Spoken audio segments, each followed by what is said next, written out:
Hi guys, this is Tanya Eddy from Flying Dog Studio. In this video, we're going to be taking a look at a watercolor painting.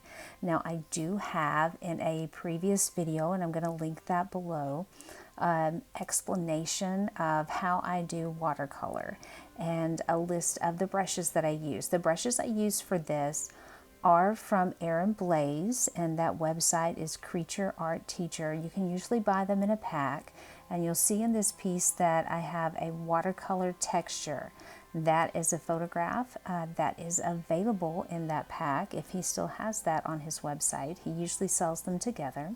You can see in this part I'm laying down my color and I am blending it with those brushes, and I try to keep always a consistency with my brushes so that my painting brush, my eraser, and my blending brush are all going to be the same watercolor brush.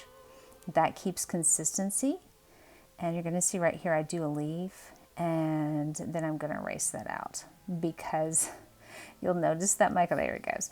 You'll notice that my colors are changing. They start, and I mentioned this in the previous video, they start with one tone and then they turn very bright. That's because the reference piece I was using for this was downloaded from the internet, and sometimes when you're working in digital art, you can sample the colors. They're going to turn out a little bit darker than what they are in the reference piece. Not really sure why that happens. If you know why that happens, you might list that down below in the comments. But you can adjust your color before you lay it down, or you can sample it and then adjust the hue and the brightness of things at the end. And that's what I do. So I try to keep the flowers all on the same layer.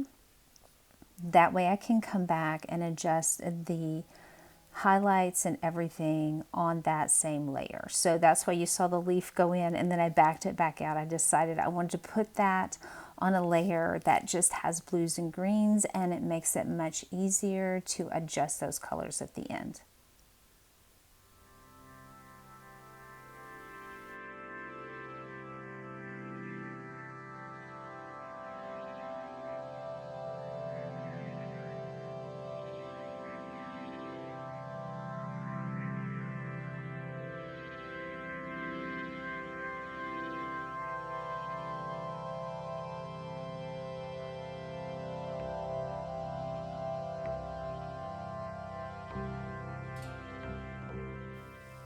Now that I have finished all of the flowers and the buds, I'm coming back and putting those colors in for the leaves. And again, that is on a separate layer.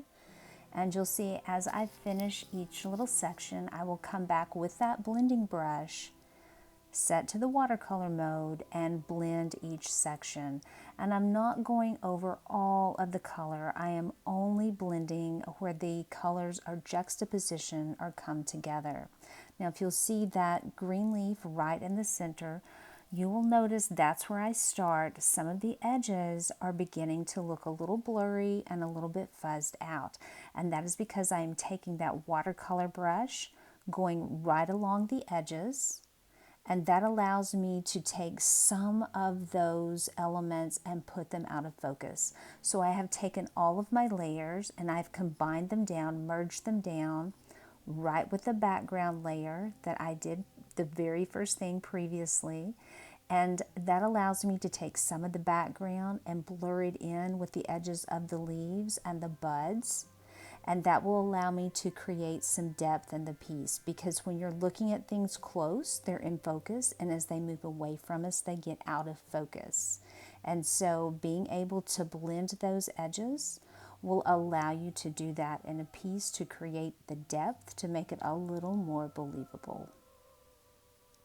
Now this next step, I have the brush turned down to a very small size, and I'm getting all of the details in the center of the flower and any additional highlights that I need or any additional blending. Thank you so much for watching. If you have any questions, please put those down below.